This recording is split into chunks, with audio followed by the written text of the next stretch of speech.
दोस्तों आप में से बहुत ही सारे लोग का मेरा यूट्यूब पे कमेंट आता है एंड काफी सारे लोग का मेरा इंस्टाग्राम पे डीएम आता है कि सर हमें ई कॉमर्स का बिजनेस तो स्टार्ट करना है बट कहां से शुरुआत करें, कितना इन्वेस्टमेंट लगेगा, मेरे पास तो 10K 20K अवेलेबल है, तो क्या इतने में स्टार्ट हो सकता है? तो आपके सारी क्वेरी का सोल्यूशन आज के इस वीडियो के अंदर बताने वाला हूं। तो मेरा नाम संजय सोलंकी है, मैं एक ई कॉमर्स सेलर हूं। Let's begin in the video.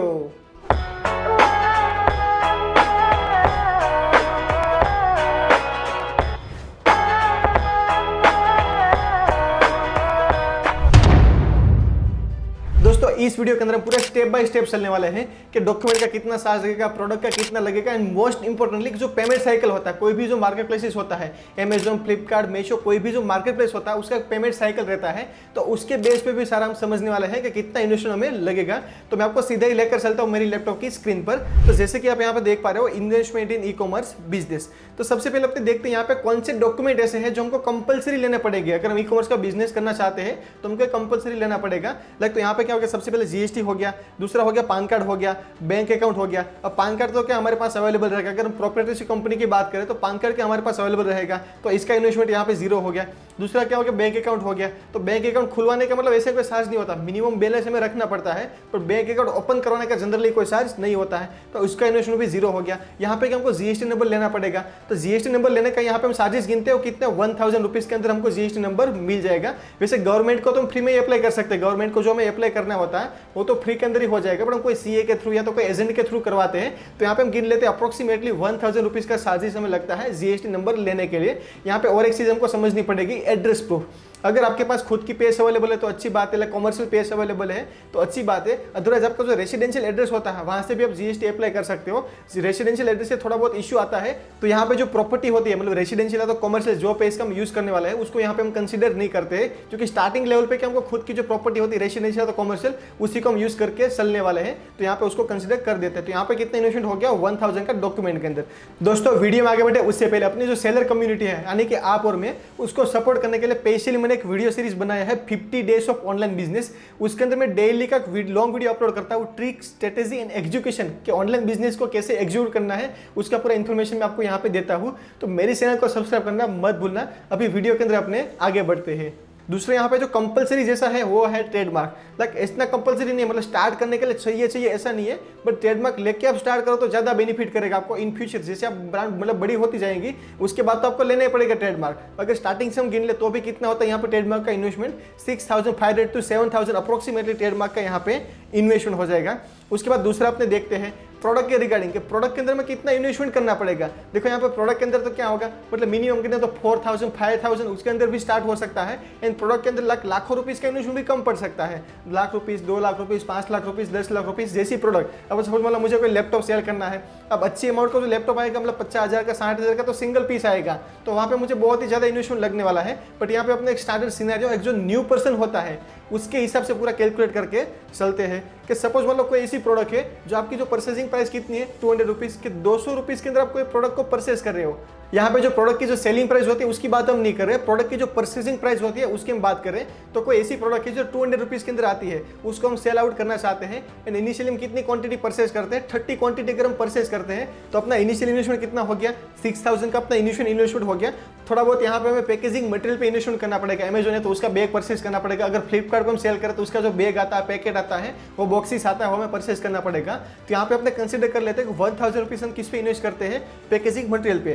तो यहाँ पे अभी अपने टोटल इन्वेस्टमेंट गिनते हैं कि जीएसटी 1000 में हो जाएगा, ट्रेडमार्क 7000 में हो जाएगा, प्रोडक्ट का कॉस्ट अपना 6000 लगेगा, एंड पैकेजिंग मटेरियल 1000 लगेगा। तो अप्रोक्सीमेटली मैं यहाँ पे बताऊँ तो 15000 के अंदर बिजनेस अपना ई कॉमर्स का प्रॉपर्ली स्टार्ट हो सकता है। यहाँ पे ट्रेडमार्क लेने की कंपलसरी नहीं है, मतलब इनिशियल लेवल पे आप वैसे मतलब डायरेक्टली स्टार्ट कर सकते हो विदाउट ट्रेडमार्क। अगर हम यहाँ पे ट्रेडमार्क को निकाल दें तो 10,000 के अंदर मतलब अप्रोक्सीमेटली 8 to 10,000 के अंदर हम ई कॉमर्स का बिजनेस स्टार्ट कर सकते हैं, राइट। तो ये हो गया अपना बेसिक इन्वेस्टमेंट। इसके अलावा और भी चीज समझते हैं यहाँ पे कि जैसे हमें कौन सी चीज की और जरूरत पड़ेगी, जैसे कि पीसी हो गया, लैपटॉप हो गया, उसकी में जरूरत पड़ेगी। बट आज के दिन क्या होता है, हर किसी के पास जनरली अवेलेबल होता है, फैमिली के अंदर अपने घर पे या तो किसी के पास पर्सनल भी होता है, तो उसको अपने कंसिडर नहीं करते हैं। यहाँ पे और हमें एक प्रिंटर की जरूरत पड़ेगी सारी प्रिंट आउट निकालने के लिए, लेबल प्रिंट करने के लिए, इनवॉइस प्रिंट करने के लिए। बट यहाँ पे क्या उसको स्टार्टिंग के लेवल पे हम मैनेज कर सकते हैं। अगल बगल वाला जो जेरोक्स का शॉप होता है, प्रिंटिंग का जो शॉप होता है, उसके थ्रू हम प्रिंट आउट निकाल सकते हैं। एंड बाकी क्या कर सकते हैं, अगर हमें परचेस करना है तो भी 3 to 4,000 के अंदर हमको सेकंड हैंड कोई भी प्रिंटर मशीन मिल जाएगा। तो यहाँ पे ज्यादा अपने इसके बारे में डिस्कस नहीं करते। अभी जो मोस्ट इंपोर्टेंट जो चीज आती है वो है पेमेंट साइकिल, कि हमारे पास कितने दिन में पेमेंट आता है उसको पूरा डिटेल के अंदर समझते हैं। कि सपोज मतलब कोई भी प्रोडक्ट आप सेल करते हो, आज के दिन मुझे ऑर्डर आया, राइट, सपोज मतलब आज के दिन मुझे ऑर्डर आया, तो मैं क्या करूंगा, 1 से 2 दिन के अंदर उसको डिस्पैच कर दूंगा। तो यहाँ पे डिस्पैच टाइम कितना हो गया, 1 से 2 दिन का हो गया। उसके बाद 2 से 3 दिन कम से कम, इससे ज्यादा भी लग सकता है, 2 से 3 दिन क्या लगता है, अमेजन उसको, या अमेजन, फ्लिपकार्ट, मीशो जो भी प्लेटफॉर्म है उसको डिलीवर करवाने के लिए टाइम लगता है।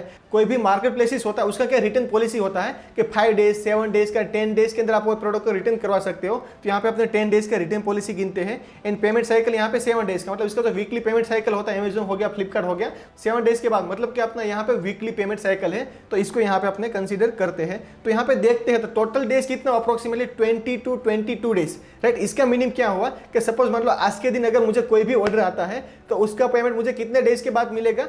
अब इसका मतलब क्या हुआ कि सपोज मतलब आज के दिन अगर मुझे कोई ऑर्डर आता है तो उसका पेमेंट मुझे कब मिलेगा, 20 डेज के बाद मिलेगा। क्योंकि यहाँ पे देखो दोस्तों क्या होता है, कोई कस्टमर ने ऑर्डर किया तो उसका पेमेंट अमेजन के पास तो आ जाता है, पर अमेजन क्या उसको होल्ड करके रखता है। अगर कोई कस्टमर ने मतलब प्रोडक्ट को रिटर्न करवा दिया तो उसको अमेजन को क्या रिफंड भी करना पड़ेगा। तो अमेजन क्या जब तक जो रिटर्न पॉलिसी होता है वो कंप्लीट नहीं हो जाता तब तक क्या होता है, अमेजन या फ्लिपकार्ट कोई भी जो होता है वो अपना पेमेंट होल्ड करके रखता है। तो यहाँ पे फर्स्ट अब ऑर्डर अपना जाएगा, उसके बाद अपने को पेमेंट मिलने में 20 डेज का टाइम लगेगा। इसके बाद क्या रेगुलर हो जाएगा, आज जो ऑर्डर किया मतलब 7 डेज के अंदर जो ऑर्डर हो गया उसका पेमेंट हमको मिल जाएगा। उसके बाद के जो नेक्स्ट 7 डेज थे उसके अंदर हमको जो ऑर्डर किया हमारा उसका पेमेंट उसके बाद के वीक में मिल जाएगा। तो उसके बाद क्या रिपीट मतलब वापस से कंटिन्यू साइकिल हो जाएगी, पर फर्स्ट हमें 20 डेज का वेट करना पड़ेगा। तो यहाँ पे अपने इन्वेस्टमेंट में भी पॉसिबल है, ज्यादा लग सकता है। तो उसको भी देख लेते हैं कि सपोज मतलब हमने जो ई कॉमर्स का बिजनेस स्टार्ट किया उसके अंदर हमें डेली के कितने ऑर्डर मिल रहे हैं, 3 ऑर्डर्स अपने डेली के यहाँ पे हमको मिल रहे हैं। और अपना प्रोडक्ट का प्राइस कितना था, 200 रुपीज था। तो यहाँ पे अपना डेली का इन्वेस्टमेंट कितना हो गया, 600 रुपीज।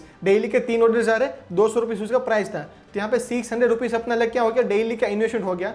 ये इन्वेस्टमेंट हमें 20 डेज तक करना पड़ेगा, क्योंकि हमको जो फर्स्ट पेमेंट मिलेगा वो 20 डेज के बाद मिलेगा। तो यहाँ पे 20 डेज से उसको मल्टीप्लाई कर देते तो अप्रोक्सीमेटली होता है 12,000। तो 12,000 12,000 रुपीज का हमको क्या लगेगा, प्रोडक्ट के पे इन्वेस्टमेंट करना पड़ेगा। प्लस थोड़ा बहुत पैकेजिंग मटेरियल का भी हम ऐड कर देते हैं। तो यहाँ पे अप्रोक्सीमेटली लेंगे तो कितना होता है, 15,000। 15,000 के अंदर अपना प्रॉपर्ली बिजनेस यहाँ पे प्रोडक्ट का इन्वेस्टमेंट का हो गया। प्लस हमने थोड़ा जो डॉक्यूमेंट का आगे देखा था तो 20 to 25,000 एकदम प्रॉपर इन्वेस्टमेंट होगा आपके पास बिजनेस स्टार्ट करने के लिए।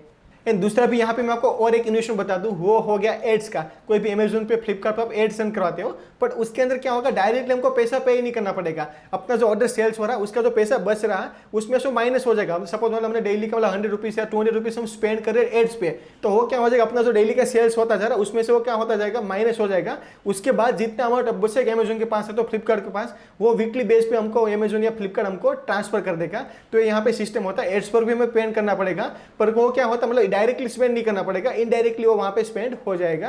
तो ये पूरा था इन्वेस्टमेंट के बारे में। इसके अलावा भी आपको कुछ भी क्वेश्चन क्वेरी है तो मुझे कमेंट सेक्शन के अंदर जरूर से बताइए। आज के इस वीडियो में इतना इन्फॉर्मेशन था। पूरा 50 डेज ऑफ ऑनलाइन बिजनेस का पूरा सीरीज देखना चाहते हो तो ऊपर जो आई बटन आ रहा है उस पर क्लिक करके आप देख सकते हो।